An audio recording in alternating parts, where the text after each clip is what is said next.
There's a new book that looks at the developments that help shape the landscape that we know and love today. It's called Lakefront Public Trust and Private Rights in Chicago. Joseph Kearney and Thomas Merrill are the co-authors of the book. Joseph is a dean at Marquette Law School and Thomas a professor at Columbia Law School, and they join us this morning. Good morning. Good morning. Great to be here. Now that we've had a lot of time has passed since the beginning of all this, looking back, what did we get right and what did we do wrong in shaping the waterfront?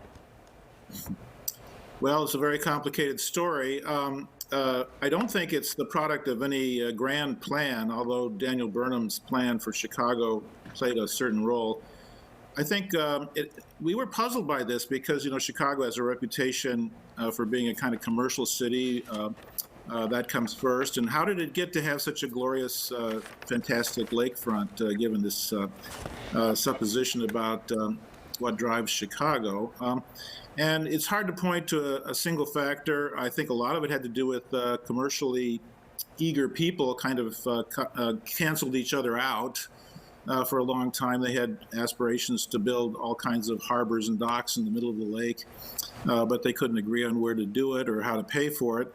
And then, fortuitously, the legislature of Illinois was very generous about granting rights to newly formed park districts who engaged in extensive landfill up and down the front of Chicago, which has become these parks that everyone cherishes today.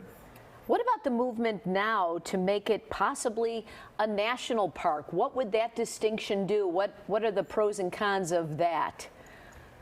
Well, the pros are imagined to be, in part, an influx of resources and presumably a certain preservation of the status quo. The cons would certainly involve a diminution, maybe even very substantially a loss in the amount of local control.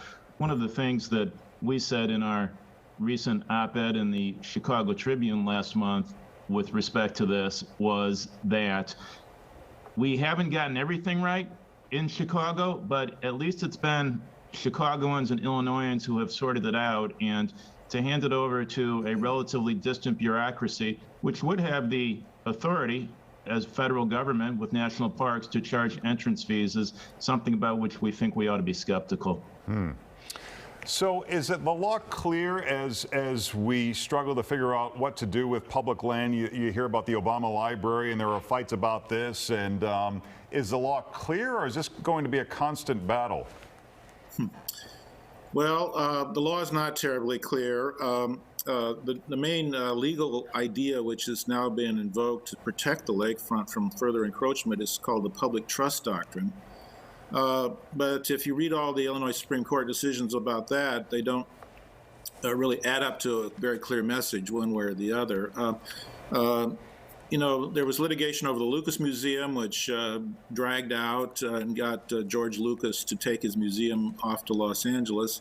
And there's been litigation about the Obama Presidential Center, which has moved a little bit more rapidly because the trial judge has been more eager to get that thing resolved, but it's gone to the Seventh Circuit Court of Appeals once, and it's now back before the federal court again. So a lot of these issues now are just being resolved by these decisions by individual trial judges as to how they manage the case. Is it going to go fast or is it going to go slow? And that seems to us to be kind of a weird way to decide what projects go in the lake and which ones don't.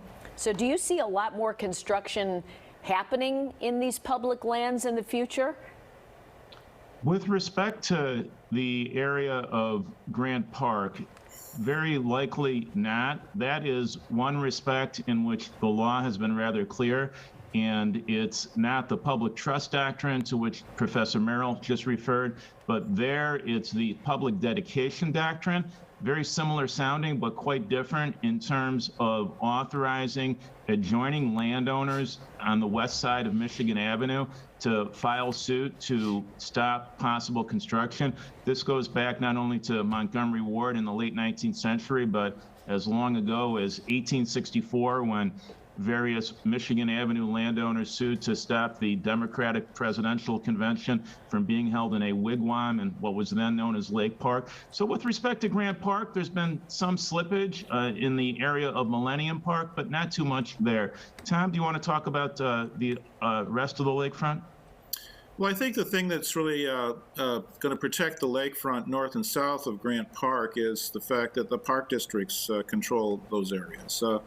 And the park districts, of course, are subject to politics like every other government agency, but their mandate is to preserve these lands for the public.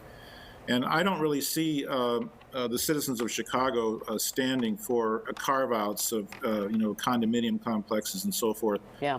Those areas. Now, some of the old railroad right-of-way is another question, and that might be used for future development, just to the west of Lakeshore Drive on the south side. Well, gentlemen, thank you for joining us. The book is called Lakefront: Public Trust and Private Rights in Chicago. Thank you. Thank you.